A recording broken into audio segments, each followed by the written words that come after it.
بسم الله الرحمن الرحیم د جمعې پر ورځ باندې د سورې کهف د تلاوت کولو ډیر زیات فضیلت دی.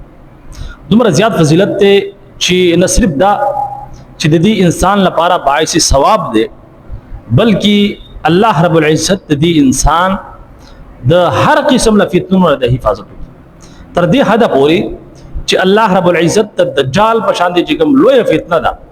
الله رب العزت هر مسلمان وساتي.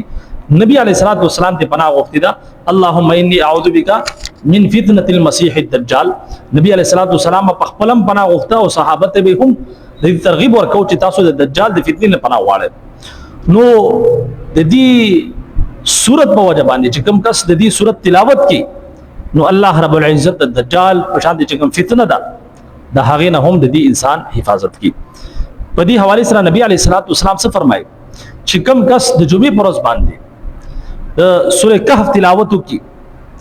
نو دې چې په کوم ځای کې ناس تر هغه ځای واخلي او د بیت الله شریف اپورې په میس کې چې څومره فاصله ده، 100 میله فاصله ده، الله رب العزت د نور نټکه کې د پورا زمکه د دومره فاصله د نور د دل لپاره چې کوم دی الله رب العزت روشن کی. دغه شانتی نبی علیہ الصلوۃ والسلام په بل حدیث شریف کې څه فرمایي چې کوم کس د جمعې پر ورځ باندې د سورہ کهف تلاوت کی، نو د یو جمعې نه والي در بل جمعې پورې د دل لپاره یو خاص نور چې کوم دی هغه روشن کړل شي، هغه چې کوم دی لګیاوي جلاویږي. نو څومره غټه د فضیلت خبره ده د انسان د پاره د مسلمان د پاره چې د جمعې پر ورځ باندې هغه صرف یو پیره د دې سورہ کهف تلاوت کی، نو تر کم ځای کې چې کوم دی ناس وي د هغې نوالي د بیت الله شریف پورې د پوره ځمکه د دومره فاصله د الله رب العزت د نور نه چې کوم دی منور کی، او دغه شانته د یوې جمعې نوالي د بل جمعې پورې الله رب العزت د دل لپاره چې کوم دی نور روشن کی. او صرف دغه نه بلکې نبی علیہ الصلوۃ والسلام څه فرمایي چې کوم کس سورہ کهف تلاوت کوي چې څنګه نازل شوی دی، یعنی چې څنګه دا سورت نازل شوی دغه شانتي په تلفظ سره په صحیح طریقې سره د دې تلاوت وکي، د دې تلاوت کوي، نو الله رب العزت با د دې انسان حفاظت کوي د دجال د فتنې. چې کوم کس د سورې کهف تلاوت کوي، نو الله رب العزت د دجال د فتنې د حفاظت کوي. او په بل ځای کې بیا نبی علیہ الصلوۃ والسلام څه فرمایي چې کوم کس د سورې کهف اولنی لس آیات د ازدکی دا یاد کی، نو الله رب العزت با د دجال د فتنې د حفاظت کوي. او دغه شان دی بل حدیث شریف کې نبی علیہ الصلوۃ والسلام فرمایي چې کوم انسان چاہے نارینه زنانه د دوه لپاره ده، سو کوم کم مسلمان هم د سورہ کهف اخیری لس آیات یاد کی، نو نبی علیہ الصلوۃ والسلام فرمایي چې د دجال په باندې غلبه نه راوړي، یعنی دجال په باندې غلبه نه حاصلې دی، د دجال د فتنې نه محفوظ وي. د دجال فتنه چې کوم دغه ډیره سخته فتنه وي، ډیر غټ خلک به کوم دي دغه فتنه کې مبتلا شي. نو بهرحال نن سبا کې د فتنې دور دی، په هر حواله سره چې تاسو غواړئ د فتنو نه بچئ، د دجال د فتنې علاوه د نورې وړي وړي فتنې چې کوم دي، چاهے د موبایل فتنه ده، چاهے هغه د زنانو فتنه ده،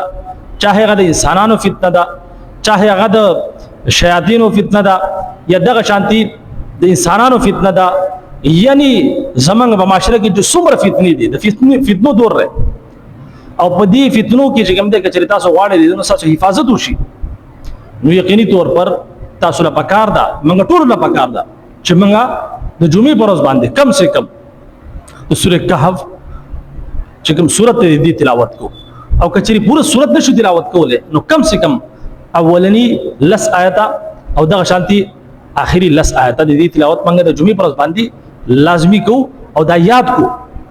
چې دا د دې صورت موږ تلاوت کوو. څه دومره غټ صورت نه دی، 15 سپاره کې دی، نو دا چې موږ وایو نو ان شاء الله تعالی چې کوم کسان ناظره ویلا هغه ته دا په حفظ باندې یاد شي، او چې څومره تاسو وینئ دومره به تاسو په ویلو کې اساني ډیر زر به تاسو چې کوم دی دا تاسو ویل شي. چې کوم کسان ناظره خادي یعنی حفظ نه دی کړي، نو هغه ته په شروع کې لګ ټیم بلګي، لیکن چې کله تاسو روزانه وای هر جمعې تاسو د دې تلاوت کوئ، نو دا به تاسو ته بالکل آسان شي. بیا په چند منټو کې دنه به تاسو د دې سورت چې کوم تاسو تلاوت په آرام سره مکمل کول شي. بهرحال د دین علاوه هم د ډېر بشمار فضایل دي، لیکن چونکی وخت د فتنو په دې وخت کې ډېرې زیاتې فتنې دي. کچره غواړي د دې فتنو نه بچ شي، ورسره د دجال فتنه دا چې څومره فتنې را روانې دي نن سبا کې جدید دور دی او جدید فتنې را روانې دي، نو دا ټول دغه دجال د فتنو یو حصہ ده.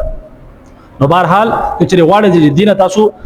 محفوظ شي، تاسو ایمان محفوظ شي، نو د دې سورۃ چې کوم تاسو تلاوت شروع کړئ کم سے کم د جمعې پر ورځ باندې یا د جمعرات د شپې نه والی. اکثر کسان به تاسو کې چې کله د جمعې پر ورځ باندې نو یاد وساتئ د جمعې د شپې نه والی، یعنی د جمعرات شپه چې د جمعرات ته ویل کېږي، یعنی د جمعرات د شپې نه راوالي چې کله د جمعې شپه داخل شي ماقام بانګوي د جمعرات پر ورځ باندې، نو د هغې نه بعد د جمعې شپه شروع شي. نو د جمعې د شپې نه والی د مازیګر نه مخکې بلکې د مازیګر نه بعد هم تاسو د دې سورۃ کهف تلاوت کولی شي. د ماښام نه مخکې د هفتې د ماښام نه مخکې تاسو د دې آیت دا چې کوم سورۃ تلاوت کولی شي او د دې فضیلت چې کوم دی هغه تاسو ته حاصلېږي. الله رب عزت دعا ده چې الله رب العزت موږ تاسو ټولو ته د هر قسم لا فتنو زمونږ ټول حفاظت وکړي او د قرآن مجید د دې سورتونو بلکې د پوره قرآن مجید د تلاوت په اهتمام سره د تلاوت کولو توفیق موږ تاسو ټولو ته نصیب کړي. اجازت راکړئ. السلام علیکم ورحمت الله وبرکاته.